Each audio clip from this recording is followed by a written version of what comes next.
The cacophony of many voices filled the air, a storm of cries reverberating throughout the field.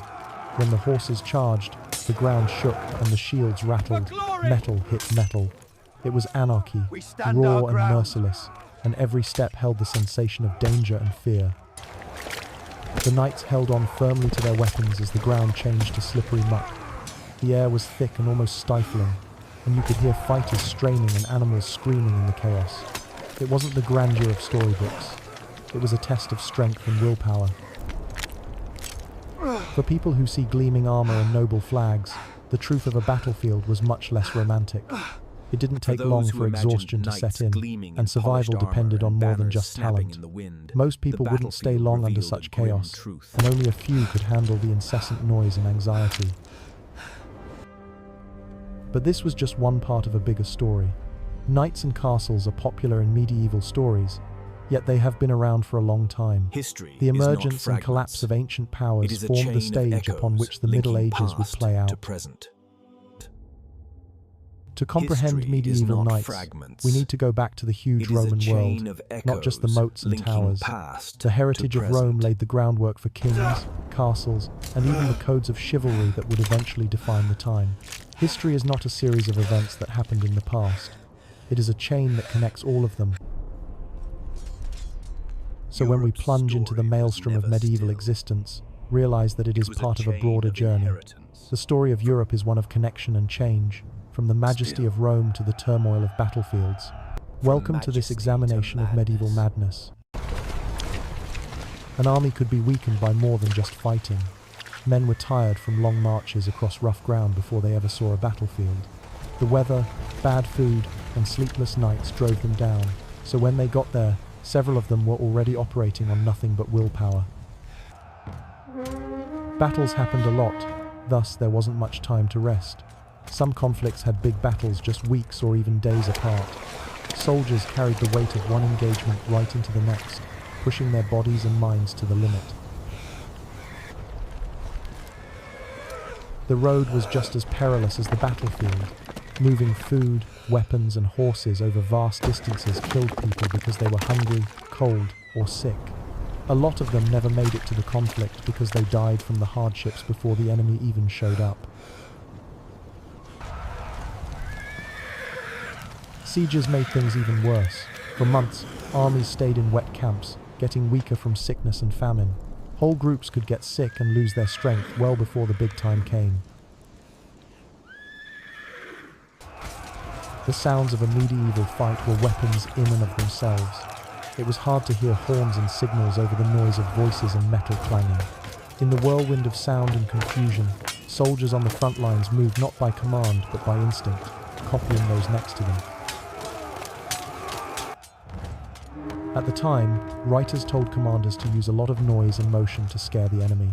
Before the swords ever crossed, the sound of trumpets, the thud of heavy engines, the twang of crossbows, and the yells of warriors all made people nervous. Sound turned into a kind of pressure. When an army pushed forward, they did so in densely packed lines, with each row closing ranks as they proceeded. They didn't run ahead in a panic. Instead, they marched methodically, storing their energy for when they hit. The idea was to be fully charged when you met the opponent, not to fall over from tiredness.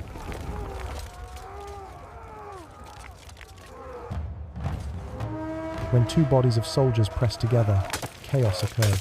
There were axes, swords, and fists in the crush. Fear and noise were like a heavy weight that broke formations as much as weapons did. For a lot of people, the worst enemy wasn't steel but the stress on their minds and spirits. Most men were not experienced fighters. Many of them were regular workers who had to join the army and face horrors they had never trained for. Lines pushed against one another in battles that could last for hours, whether in rain, snow, or frigid wind. Neither side was determined to give in. There wasn't much safety even in retreat. When one team broke and ran away, the winners chased them down with no mercy. The pitch transformed into a frantic race where the fear of being caught was as strong as the fight itself. At these times, anarchy took over everything. Archaeologists who examine historical battlefields have shown that many men on the front lines didn't perish from enemy fire, but were instead crushed by their own comrades. When people panicked in tightly packed groups, the weight of men pushing forward might be just as deadly as any weapon. Picture the bedlam screams all around, not just from the enemy but also from the people next to you. The noise filled their helmets, the air was thick and hard to breathe, and every stride forward seemed like it was full with horror. Even strong men became confused in the press. Please, no! No! Soldiers talked about how they felt like they were losing control, and their voices broke out in sobs that they couldn't help. The heat, the smell of sweat, and the closeness of bodies made a storm that was hard to breathe in. Panic was everywhere, moving quicker than commands could possibly get there.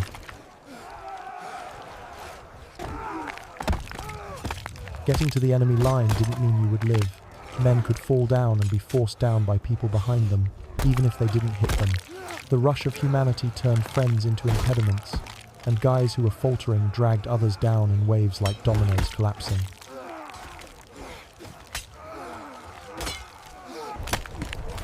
Once you were on the ground, it was hard to get back up.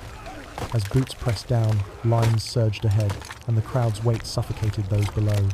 For a lot of people, the biggest threat wasn't the enemy in front of them, but the huge bulk of their own side.